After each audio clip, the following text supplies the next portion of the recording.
So you're the little go young right? It's very juicy. So ရိုဒီနေ့လက်တော့မှာတပတ်စာ grocery ဘယ်လောက်ကြာလဲဆိုတာပြပြပေးသွားမှာဖြစ်ပါတယ်။ Lidl က Europe က supermarket chain တစ်ခုပေါ့နော်။ UK မှာဆိုလို့ရှိရင်လည်းတခြားဟာတွေနဲ့ရှင်းလိုက်ရင် budget friendly ဖြစ်တဲ့ထဲမှာပါပါတယ်။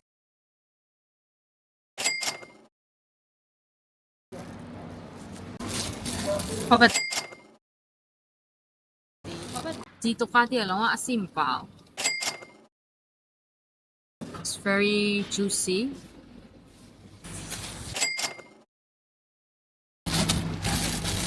This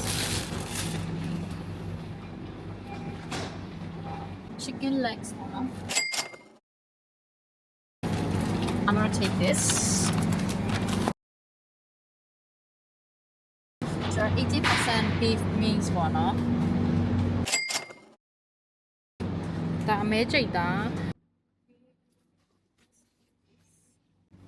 Greek yogurt,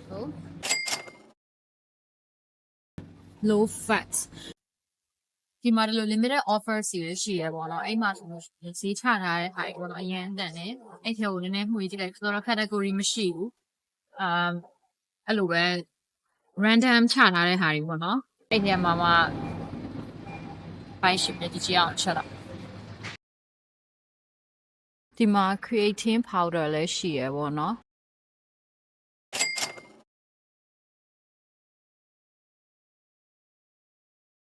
ရမ်းချင်ဒီကိုပေါ့နော်ဒီကြီးရဲ့ဟာနဲ့ပြောင်းပြီးယူလိုက်တယ်အိမ်မှာပန်းထွေးပြောနဲ့ပြီးလို့ရှိရင်ဒီcandy ငပိချက်ပေါ့နော်အဲ့ဒါလေးလှုပ်ချင်လို့ပေါ့နော်ဖတ်ထားကြလို့ပြီးလို့ရှိရင်ဒီနည်းနည်းလေးယူလာခဲ့ချက်ဥဝယ်ပါမယ် So this is everything I got today